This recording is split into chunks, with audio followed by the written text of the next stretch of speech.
Que la paix soit surtout bien guidée. Alhamdulillahi Rabbil Alamin. Je souhaite rappeler aux gens que, avant de juger, avant de parler, il faut d'abord bien réfléchir. C'est bien sûr un rappel pour moi aussi. Pourquoi je vous rappelle cela? Hier, une personne est venue commenter la vidéo où j'expose des démonstrations concernant la manière dont le Coran est organisé. Vous voyez, cette personne vient là et qualifie cela d'innovation, de bid'a. Vous imaginez? En fait, aujourd'hui, pour certains, visiblement, le constat est devenu du bid'a. C'est complètement dingue. C'est-à-dire que ce sont des gens qui ne font même pas attention à ce qu'on dit, à ce qu'on expose. Ça vient là, ah, je n'ai jamais vu ça dans un hadith. Vous voyez, c'est par exemple cette opération-là qui me montre tel ou tel lien, vous voyez, entre les sourates. Je n'ai jamais vu ça dans un hadith, donc c'est de l'innovation. C'est du bid'a. Ah. Mais les gens, vous êtes des malades. Vous êtes des malades. Allez vous faire soigner. Subhanallah, al-azim. Subhanallah. Donc, et pour moi, les personnes qui ne soutiennent pas justement l'effort que je fais et qui ne répondent pas à ces personnes-là de manière claire et concise, qui les laissent croire qu'ils ont peut-être raison, parce que ces personnes déjà ne s'excusent même pas, ne demandent même pas pardon quand on les reprend. Et ça fonctionne comme des trolls, tout simplement. Subhanallah, al-azim. Donc, pour moi, lorsque vous ne soutenez pas l'effort, vous vous montrez indifférent, etc., et vous laissez ceux qui détestent l'effort, par exemple, voilà, agir, par exemple, venir mettre je n'aime pas, des choses comme ça, vous voyez, et que vous, voilà, vous venez là, vous montrez indifférent, c'est-à-dire vous soutenez ces gens-là, vous donnez raison à ces personnes-là, alors que ces personnes ont tort. Donc c'est du soutien tacite, tout simplement, que vous faites. Subhanallah. Et d'ailleurs, je vais revenir sur cette affaire de démonstration,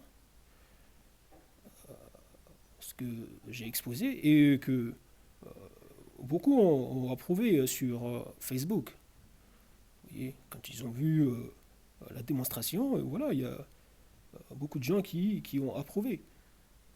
Après, bon, il est clair et net que vu le millier de gens qu'il y a sur Facebook, c'est-à-dire que la majorité des gens, voilà, s'en fichent, se sont montrés indifférents. Vous voyez, ça ne vient pas mettre je n'aime pas, par exemple, mais ça se montre indifférent, ça s'en fiche. Donc ça soutient les personnes, par exemple, qui détestent tout ça, de manière tacite. C'est tout, hein. Ce n'est pas compliqué. Donc, moi, ce que je fais, en fait, c'est tout simple. J'ouvre le Coran, je lis et je vois juste les liens, voilà, par exemple. Des fois, je ne cherche même pas, en fait. Par exemple, je faisais autre chose et d'un coup, il y a une chose qui me vient à l'esprit. Vous voyez, c'est comme, par exemple, avant-hier, dans la nuit. Au moment où voilà, je m'étais allongé pour dormir, j'étais là, je me suis dit, bon, je vais écouter la sourate 75, la sourate La Résurrection.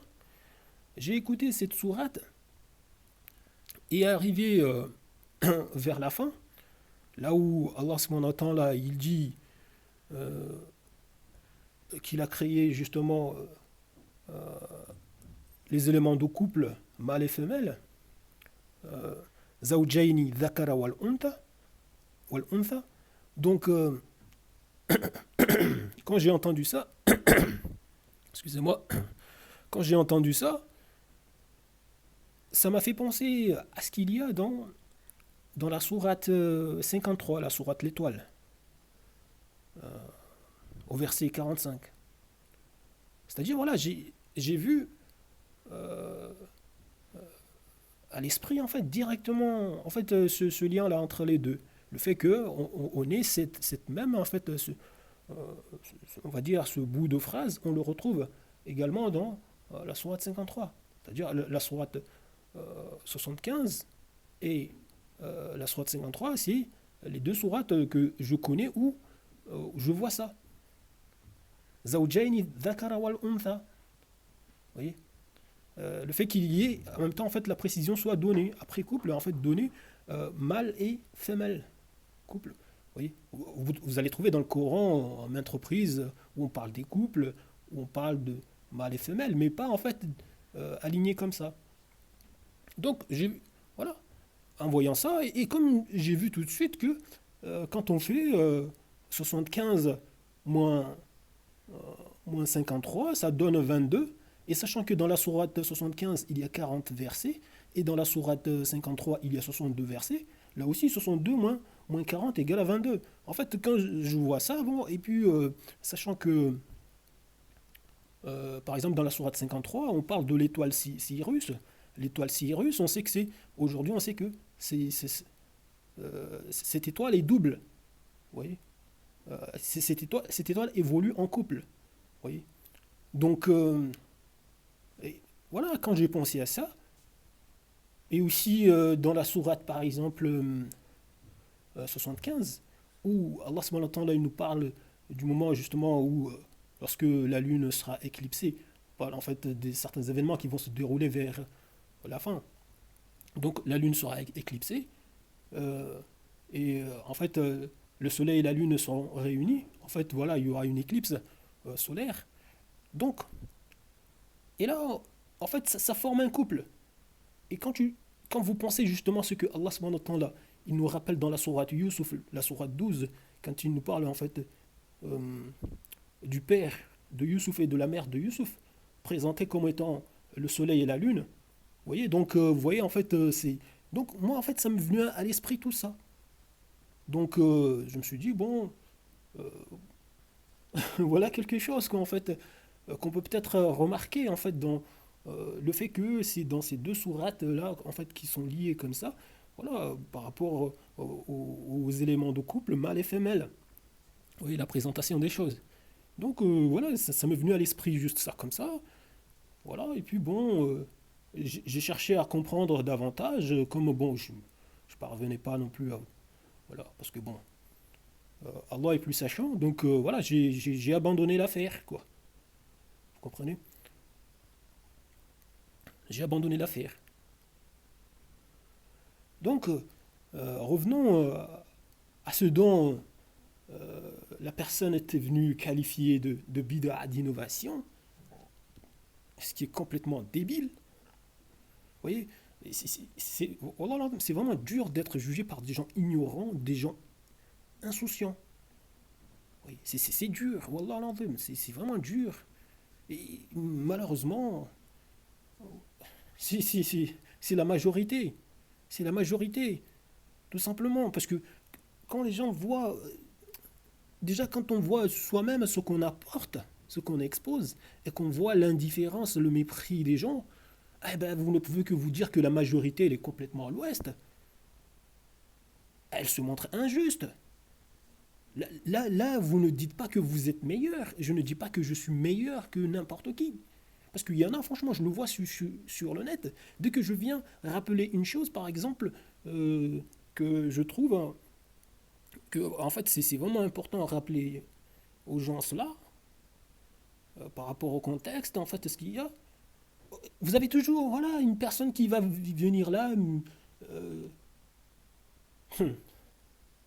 me qualifier pour voilà comme étant une personne qui cherche à se faire passer pour meilleur que les autres. Vous voyez, non mais alors que moi, l'un de moi, cela dans ma tête. Quoi. En fait, je ne pense même pas à ça.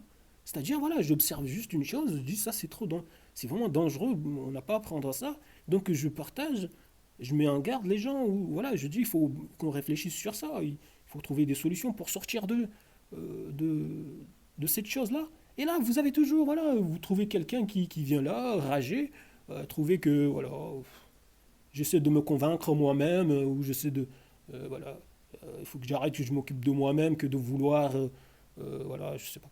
Non, mais c'est comme hier. Hier, j'ai quitté un groupe Facebook à cause de, voilà, de remarques déplacées, débiles. Vous voyez, la personne qui administrait voilà, le groupe venant là, en plus, c'était pas la première fois.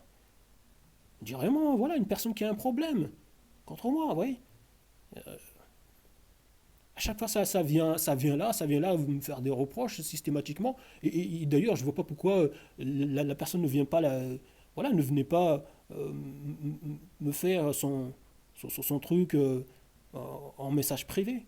Et ça vient là systématiquement avec des pavés, tout le temps me faire de reproches, alors que je ne dis rien de mal, je ne fais rien de mal.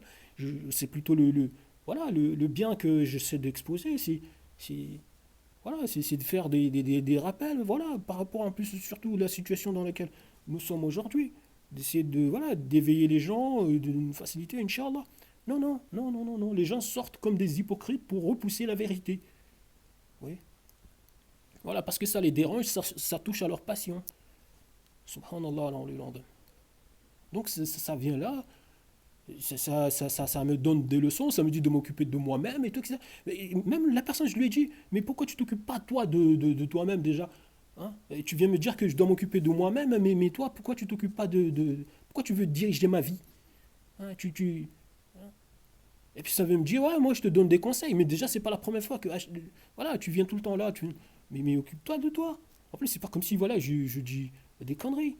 Voilà, mais je viens là, voilà, si par exemple les choses c'est trop difficile pour vous, vous ne les comprenez pas, ce n'est pas une raison pour vous montrer désobligeant, méprisant, quoi. Si vous ne comprenez pas, bah voilà, réfléchissez, étudiez davantage, peut-être essayez de vous cultiver, peut-être un peu plus. Je ne sais pas. Et je ne me vante pas d'être quelqu'un de très cultivé ou je ne sais pas quoi. C'est juste que bon, voilà, on va dire, je suis un peu voilà, polyvalent, c'est tout. Je peux aborder, alhamdoulilah, beaucoup de thématiques, beaucoup de choses. Ça fait partie aussi de mon parcours, de mon expérience de vie. Donc voilà, c'est tout. Et puis comme je m'intéresse à beaucoup de choses, donc voilà, moi ce n'est pas pour venir me vanter d'un savoir ou de... Non, je cherche à, voilà, à faciliter les autres, Inch'Allah, à faciliter, voilà, faire triompher la cause d'Allah, tabaraka wa ta'ala, parce que c'est la vérité, c'est la justice, la cause d'Allah. Donc on ne peut pas laisser des gens qui ont tort faire croire à d'autres qu'ils ont raison alors qu'ils ont tort. Donc moi si j'ai connaissance d'une chose, voilà, je partage. N'en déplaise à ceux voilà, ceux qui n'aiment pas, voilà, qui sont peut-être jaloux, qui sont peut-être voilà, aigris ou qui tiennent à rester dans le fonctionnement actuel des choses parce que ça les arrange. C'est des gens hypocrites, des gens qui ne croient pas par exemple. Vous voyez, quand ça croise les autres, c'est déjà ouais, qui croient et tout, alors que au fond ils n'y croient rien du tout. Ou même quand on leur expose les choses, ils ne les comprennent pas parce que Allah subhanahu wa ta'ala a voilé leur cœur, a voilé leur cœur. Vous voyez, a mis une lourdeur dans leurs oreilles, ils ne comprennent rien. Vous voyez, subhanallah, donc, au lieu que ces gens se remettent en question, parce que peut-être voilà, ces gens mènent une vie voyez, en privé ou en public qui n'est pas du tout en adéquation avec voilà, les enseignements islamiques, même si voilà, ça va se montrer en musulman par exemple. Donc, il faut bien réfléchir, quoi. Subhanallah, la hawla wa la quwwata illa billah, bon, revoyons ce qui était qualifié d'innovation de bid'a, mais c'est complètement délirant. Je montre aux gens, déjà, en tout premier lieu, que quand vous ouvrez le Coran, vous avez, voilà, le Coran est formé de 114 sourates. Et là-dedans, il y a 6236 versets. Donc, dans ces 114 sourates, vous avez la sourate 21, la sourate 36 et la sourate 57. J'ai dit, ces sourates-là sont liées. Lorsque vous regardez justement le nombre de versets qu'il y a dans la sourate 21 et le nombre de versets qu'il y a dans la sourate 36 et le nombre de versets qu'il y a dans la sourate 57, voilà, vous comprenez tout de suite. Vous voyez le lien. Et moi, c'est ce que je fais. Je démontre juste, voilà, que, vous voyez, ces sourates sont liées. Vous voyez, en montrant que quand vous faites 21 plus 36 c'est égal à 57. Et 112 moins 83 égale à 29. Vous voyez. Donc, en fait, vous voyez comment les choses sont organisées. Par exemple, pour les versets, vous avez une soustraction. Pour les sourates, vous avez une addition, là, par exemple. Et en plus, il faut comprendre que ces sourates-là ne sont pas liées juste par rapport à cette organisation-là. Mais il y a aussi d'autres choses dans ces sourates, en fait, qui les lient. Il y a par exemple un verset que, que vous trouvez dans la sourate 21 et dans la sourate 36, en fait, qui renvoie à la même chose. Vous voyez. Donc, et ça ne s'arrête pas qu'à ça. Subhanallah. Donc, j'invite voilà, les gens à regarder ce qu'il y a dans mon livre. Justement, je détaille un peu tout ça. La hawla wa la quwwata illa billah. Alhamdulillah. Donc, donc, les gens, en fait, ils voient de la démonstration. C'est un constat. C'est-à-dire, c'est de l'observation. Je dis juste, vous voyez, l'organisation de cette affaire. C'est ça. 21 plus 36 égale à 57. Et 112 moins 83 égale à 29. Vous voyez, c'est pas. J'innove pas, moi. Je n'invente rien du tout. Je constate, j'observe juste comment les choses sont organisées. Et je vous fais part de ça. Et là, vous avez des crétins. Non, mais des gens qui viennent se montrer indifférents, méprisants, ou qui viennent là dire de la connerie comme cette personne-là, voilà. Et il y en a qui vont mettre je n'aime pas, alors que ça voit, voilà, ça se voit, voilà, c'est scientifique. Quand on dit scientifique, c'est-à-dire, voilà, c'est démonstratif. Oui, c'est de la démonstration. Subhanallah, vous voyez, d'ailleurs, ça me fait penser à une chose qu'une personne avait dit là, en fait, sur Twitter, dans quand j'ai dit que euh, la science du Coran est vaste, en fait, il ne faut pas la limiter. Donc, vous avez une personne qui était venue me dire sur Twitter que quand voilà, elle a vu marquer la science du Coran, voilà, cette personne voilà, a eu un faux rire, quoi. Vous voyez, a eu un fou rire. Donc, je me suis dit, mais complètement fou. Je dis, mais tu parles, en fait, tu réagis comme ça. En plus, la personne se moquait. Tu réagis comme ça parce que, en fait, tu manques de connaissances. Quand on dit science, vous voyez, je lui ai rappelé, c'est comme les sciences économiques, les sciences sociales, vous voyez, euh, donc les sciences islamiques, etc. C'est les sciences, voilà, on a notion de savoir. Mais vous avez des gens complètement débiles. En fait, dès qu'ils voient marquer juste science, ils pensent que c'est juste voilà, la science expérimentale. En fait, voilà, on dit empirique, en fait. Voilà. Par exemple, la biologie, la physique. Alors que je dis, je dis, ces gens sont complètement fous. En fait, vous avez des gens complètement. Ils ne réfléchissent même pas, ils n'ont pas de culture, ils n'ont pas de. Et ils veulent juger. Et au lieu d'être attentifs à ce qu'on leur expose, non, non, non, non. Ça veut critiquer. Donc la personne donc s'est retrouvée complètement ridicule parce que voilà, ça n'a plus réagi quoi. Si je me rappelle bien. La hawla wa la quwwata illa billahi al-aliyyil azim. Donc et là donc la deuxième chose que j'avais exposée donc dans la vidéo, dans la démonstration, mais toutes ces choses-là en fait voilà, j'ai partagé à droite à gauche hein, sur Facebook, sur Twitter, sur YouTube, voilà en texte. Donc, j'ai montré que, voilà, vous avez aussi quatre sourates en fait à observer euh, qui ont un lien, voilà, très clair, voilà, et évident. Et ces sourates-là, c'est la sourate 11, 16, 24 et 29. Vous voyez. Donc, en plus, ces quatre sourates forment deux groupes. Vous voyez. Donc, mais commençons déjà par la plus simple des observations à faire là-dessus. Donc, quand vous regardez la sourate 11, vous voyez que la sourate 11 a 123 versets, la sourate 16 a 128 versets, la sourate 24 a 64 versets, la sourate 29 a 69 versets. Donc, la sourate 11 et 16, la sourate 24 et 29. Vous voyez, à chaque fois, l'écart là, il est de combien? Il est de 5. Vous voyez, 16 moins 11 égale à 5. Et 29 moins 24 égale à 5. Et au niveau des versets, qu'est-ce que vous voyez? Les versets qu'il y a, le nombre de versets qu'il y a dans la sourate 16, c'est 128. Le nombre de versets qu'il y a dans la sourate 11, c'est 123. Donc 128 moins 123 égale à 5. Vous voyez? Et pour la sourate 29 et la sourate 24, la sourate 29 a 69 versets, la sourate 24 a 64 versets. Donc 69 moins 64 égale à 5. Vous avez ça. Donc c'est juste des constats. C'est juste des constats que je fais. Et quand on regarde plus loin, on regarde ce qu'il y a dans ces sourates-là, si on peut voir quelque chose en fait qui les relie en fait à l'intérieur, bah, on observe par exemple qu'il y a l'eau, ma, alma, donc l'eau, vous avez l'eau là-dedans. L'eau, vous le retrouvez dans la sourate 11 au verset 7 et au verset 44. Et dans la sourate 16 au verset 10 et au verset 65.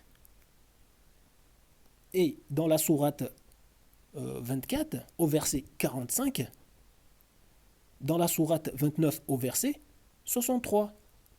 Donc vous voyez là déjà qu'il se dégage deux groupes. Le premier groupe qu'on a ici, où à chaque fois, en fait, l'eau est répétée deux fois. Et le deuxième groupe, où l'eau n'est répétée qu'une fois. Donc tout ça, ce n'est pas pour rien. Quand vous voyez ça, vous voyez, en plus, c'est ce genre de choses. D'ailleurs, je le démontre aussi dans mon livre.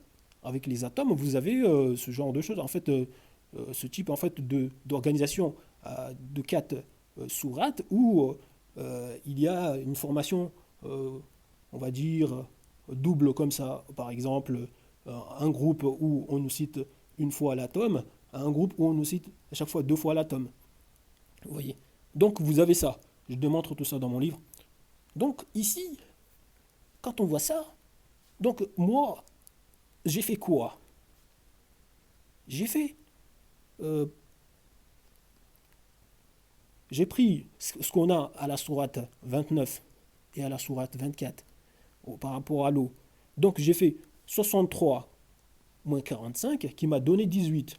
Et comme j'ai vu que 29 moins 11, c'est-à-dire la dernière sourate, ou en fait du groupe là de 4 sourates, et la première sourate, donc j'ai fait 29 moins 11, qui est égal à 18, et en voyant qu'on a 18 là, on a 18 par rapport en fait à l'autre là, 63 moins 45, qui est égal à 18, en fait, ce deuxième groupe là, où on nous cite à chaque fois juste une fois en fait l'eau, donc 63 moins 45 qui est égal à 18, donc j'ai 18 là, 18 là. Donc tout de suite, je regarde par rapport à l'autre groupe, où on nous cite à chaque fois l'eau deux fois. Donc, je me dis que forcément, ici, on va trouver aussi 18. Moi, c'est ce que je me suis dit. Voilà, il doit y avoir 18. Et donc, il faut observer ça. En fait, il faut comprendre comment il faut le constater. En fait, donc, il faut mettre en évidence donc, la chose. Par quel biais? Donc, en faisant juste. Et là, j'ai ouvert la parenthèse, c'est par rapport au calcul. Je pouvais juste me contenter en fait de faire 65 moins 10, qui est égal à 55. Et l'autre côté, pour l'autre sourate, la sourate 11, faire donc 44 moins 7, qui est égal à 37. Donc après là, justement, soustraire les deux. Donc faire 55 moins 37, qui est égal à 18. Vous voyez. Donc j'ai... Voilà, vous voyez, on a ça. On a 18 là, 18 là, 18 là. Donc, mais j'ai fait juste en fait, pour simplifier, j'ai fait juste, voilà, j'ai ouvert une double parenthèse. Donc, j'ai mis 65 moins 10. J'ai fermé la parenthèse, moins, j'ai ouvert la parenthèse, 44 moins 7, j'ai fermé la parenthèse, j'ai fermé euh, la parenthèse en fait globale. Donc, qui est égal à 18. En fait, c'est juste une règle mathématique. En fait, voilà, c'est tout. Donc, c'est la même chose. Donc, nous avons 18 là. Je me suis dit, ah, franchement, parce que moi, personnellement, si j'avais constaté ça, au moment où j'écrivais le livre, je l'aurais introduit dans le livre. Mais en fait, comme, du moins cette partie-là, avec la mise en évidence du 18, là, de cette mesure-là, au moment où j'écrivais le livre, je ne l'avais pas encore observé, en fait, compris. Donc, et là, en fait, avec cette mesure-là, ce 18-là, ça m'a fait penser tout de suite à ce qu'il y a dans la sourate 23, la sourate Les Croyants, au verset 18. Parce que là, justement, comme on parle de la mesure, et justement, dans la sourate 23, au verset 18, on nous parle de l'eau. Et on nous dit, Allah subhanahu wa ta'ala nous rappelle qu'il a descendu l'eau avec mesure, avec un cadre, avec, voilà, avec proportion. Vous voyez. Donc, avec mesure, et il l'a maintenu dans la terre, etc. Donc, il nous rappelle cela. Je me suis dit, bah, là, on retrouve justement par rapport à la mesure, bah, on a notre 18 ici. Et sachant que, comme vous l'observez, les choses ne sont pas organisées n'importe comment, les versets, les sourates, tout ça, en fait, ils sont liés, tout ça. Vous voyez la numérotation, en fait, ce n'est pas négligé, c'est tout à fait. Voilà, en fait, tout est là, quoi, en fait, tout est comprise. Vous voyez. Tout, en fait, la mesure, les choses sont sur une mesure. Vous voyez. Donc, sont organisées de manière parfaite. Donc, voyant que justement, on a notre mesure ici, notre 18, et sachant que la molécule d'eau, sa masse molaire est égale à 18 grammes par mol. Vous avez tous entendu parler du H2O. Vous dites, voilà, le H2O, l'eau, c'est-à-dire, voilà, cette molécule, sa masse est de 18. Vous voyez. Donc là, voilà, parce que le H2O, c'est deux atomes d'hydrogène plus un atome d'oxygène. L'eau est formée comme ça. Donc, vous combinez ça, donc deux atomes d'hydrogène plus un atome d'oxygène, ça vous donne comme masse, voilà, vous voyez, 18. Donc 18 grammes par mol. 18 grammes par mol. Vous n'avez qu'à faire vos recherches. De toute façon, c'est tellement référencé, c'est connu. Ça, c'est au collège, on nous parle de ça. Je ne sais pas si aujourd'hui, même en primaire, peut-être ils en parlent déjà. Donc, oui, c'est des choses toutes simples. Donc, vous voyez que en fait, les choses ne sont pas organisées n'importe comment. En plus, je dis aux gens, ce que vous voyez là, par rapport à ce qu'il y a dans mon livre, ça c'est, voilà, on va dire, ça c'est juste, comment est-ce que je dis ça? Là, vous n'avez encore rien vu, je vais dire. Vous comprenez? Donc, bref. Je vous dis juste, réfléchissez bien. Donc, arrêtez de causer du tort, de vous faire du tort et de faire du tort à autrui. Donc, subhanallah, parce que le jour des comptes, il faudra rendre des comptes, hein, je vous le dis. Quand vous venez là, vous montrez indifférent, méprisant, euh, prétentieux, euh, alors que vous ne maîtrisez pas la chose, vous ne comprenez rien du tout. Euh, voilà, Allah subhanahu wa ta'ala vous a aveuglé, vous voyez les choses, mais vous ne les saisissez pas, comme il le dit, il le rappelle dans son livre. Il dit, il y en a, voilà, même quand il voit ces signes, voilà, il ne les embrasse pas, en fait, il les a voilés, ils ne comprennent rien du tout. Ils sont dépassés. Après, bon, vous allez trouver que ces personnes, euh, n'étant pas des gens modestes, des gens justes, bah, alors qu'ils n'ont rien compris, ça va venir là dire n'importe quoi. Ça va s'afficher, quoi. Subhanallah, et d'autres qui n'ont même pas réfléchi, aussi, par exemple, qui n'ont même pas regardé la chose. Mais comme ils ont vu que l'autre a réagi de manière injuste, en fait, a réagi de telle manière, par exemple, qui peut, par exemple, leur faire dire que c'est du n'importe quoi, en fait, ce qui est présenté. Donc, ils ne vont même pas regarder. Et vous imaginez cette responsabilité-là que... faut faire attention. Subhanallah, l'azim. Bref, je vais m'arrêter là. Ce fut trop long. Je vous remercie du temps que vous avez pris pour suivre ça. Et je vous dis salam.